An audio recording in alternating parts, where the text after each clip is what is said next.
தென்னாப்பிரிக்க கவிஞனின் அந்த புத்தகத்தை நான் வாசிக்கிறேன். முதல் பக்கத்தில் அந்த தென்னாப்பிரிக்க எழுத்தாளன் ஒரு மிகப்பெரிய சாபத்தை சொல்லிவிட்டு தொடங்கினான். நான் பதறி போனேன். அவன் என்ன சொல்றான்? நம்ம எல்லாருக்கும் தான் கவனம். அவன் என்ன சொன்னான் தெரியுமா? உன்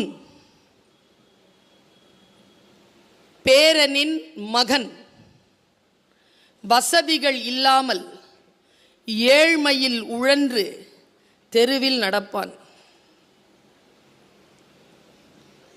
சாபமா இது? யாரை பார்த்து சொல்கிறான் இவன்? இவ்வளவு பெரிய சாபம் இல்லை? இங்க பாருங்க, நான் எங்க அப்பா சைக்கிள், நான் படிச்சு கல்வி கையில் பிடிச்சிக்கிட்டேன், ஸ்கார்பியோவில் வந்திருக்கேன்.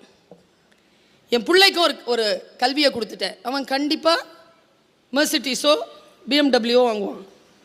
அவன் பிள்ளை லெம்போகினி தானே வாங்கணும் இல்லை? ஆனால் இவர் என்ன சொல்றார்? உன் பேரனின் மகன்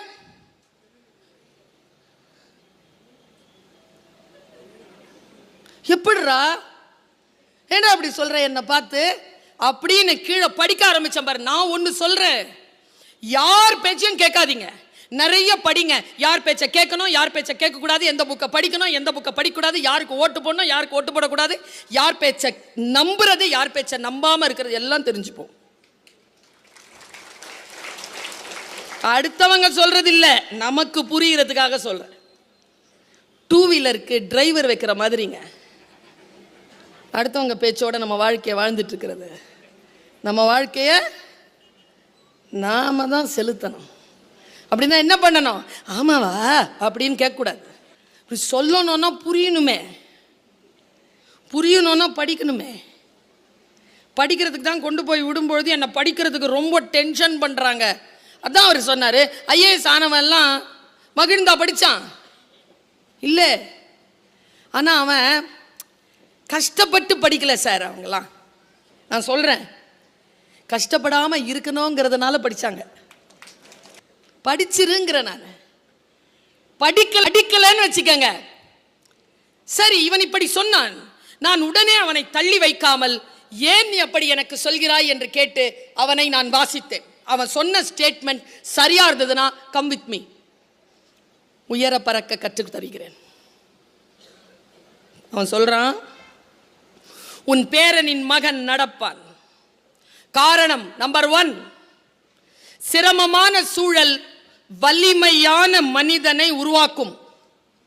உலக ஸ்டோரி, உலகத்தின் வரலாறு. சிரமமான சூழல் வலிமையான மனிதனை உருவாக்கும். வலிமையான மனிதன் வசதியான சூழலை உருவாக்குவான். வசதியான சூழல் வலுவற்ற மனிதனை உருவாக்கும். வலுவற்ற மனிதன் சிரமமான சூழலை உருவாக்குவான்.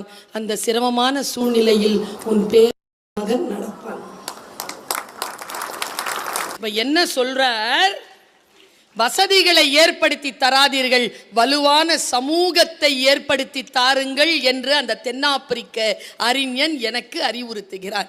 ஏனென்றால் அடிமையிலிருந்து விடுதலை பெறுவது என்ன, விடுதலையை தக்க வைத்துக் கொள்வது என்ன என்று அவனை தவிர இந்த உலகத்தில் வேறு யாருக்கு சொல்வதற்கு தகுதி இருக்கிறது?